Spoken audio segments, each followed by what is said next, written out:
itu semua bukan karena kepintaran saya, bukan karena kehebatan saya, tetapi semua gerak Allah. Saya mulai dari kecil, saya sebagai pedagang es mambo, pedagang asongan. Saya tidak pernah bermimpi, tapi saya punya mimpi selalu. Oleh sebab itu saya selalu katakan kepada teman-teman, dalam hidup ini kita harus punya mimpi, tetapi mimpi itu harus kita juga yang membuat menjadi kenyataan. Jangan biarkan mimpi itu berangan-angan saja di kepala kita, tapi kita harus jadikan kenyataan. Untuk membuat itu bagaimana? Tadi Bu Prita sudah bicara, kita jadi orang harus jujur dan amanah. Kedua, harus sayang kepada orang tua, karena doa orang tua ini membuat jalan kita jadi mulus. Saya selalu katakan kepada anak-anak saya, mungkin kalau kamu disuruh pilih sayang ibu atau bapak, kamu bingung.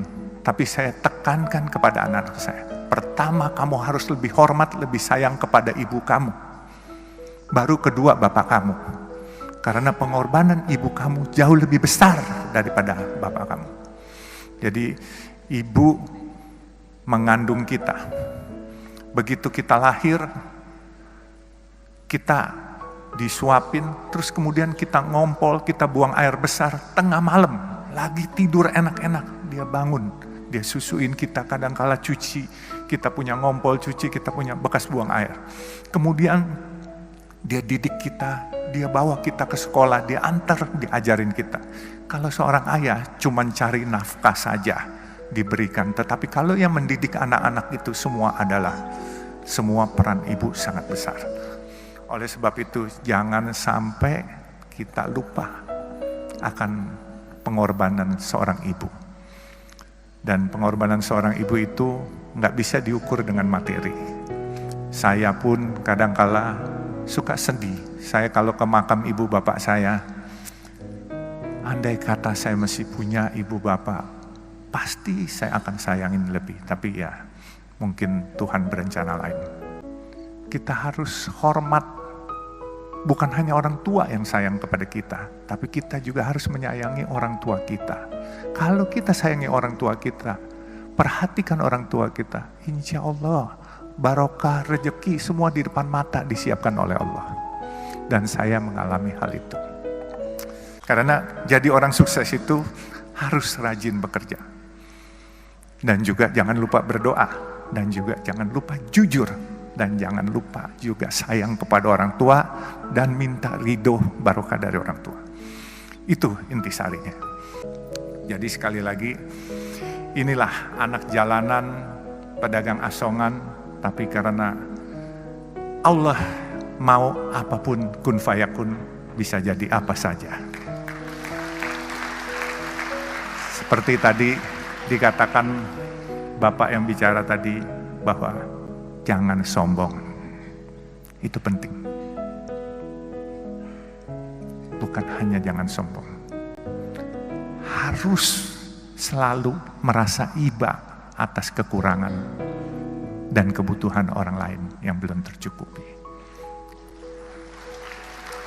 Insya Allah rezeki itu datang bagaikan tsunami. Benar-benar, ini saya sudah alami sendiri.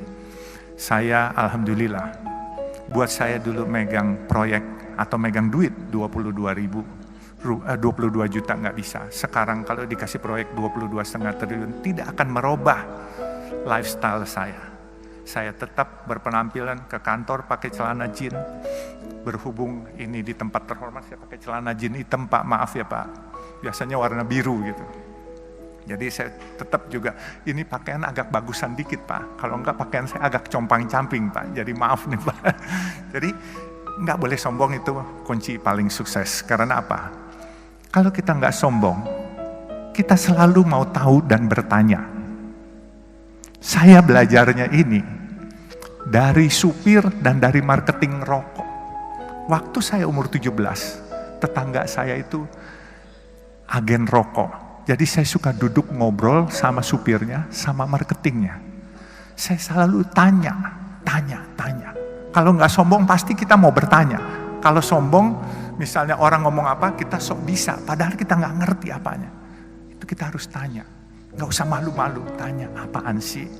Ini menambah wawasan kita. Nah, setelah menambah wawasan kita, insya Allah kita jadi pinter. Saya sekolah tidak lulus kayak adik-adik wisudawan sekarang. Saya sekolah cuman sampai SMA, lulus, terus saya di Fakultas Kedokteran pernah, di Fakultas Hukum pernah, cuman tingkat 1, tingkat 2 saja. Tetapi ya, saya bisa jadi hari ini, masa kalian yang sudah sarjana nggak bisa lebih dari saya? Gengsi dong. Jadi mungkin karena waktunya terbatas, nanti kita sesi tersendiri. Kalau ini hubungi saya aja. Kalau mau buka nasi kuning, kalau mau bergabung ke saya, nggak usah melalui staf saya. Hubungi nomor telepon saya, silakan kalau mau dicatat. 081 381 559955. Jadi langsung ke saya, dan saya akan salurkan kepada rekan-rekan kerja saya untuk segera diproses.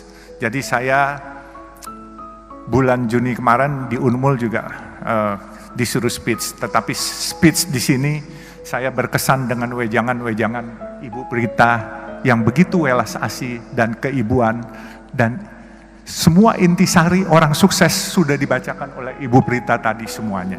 Jadi camkan itu kata-kata, insya Allah kalian semua akan berkiprah dan sukses, dan aku yakin lebih sukses dari saya.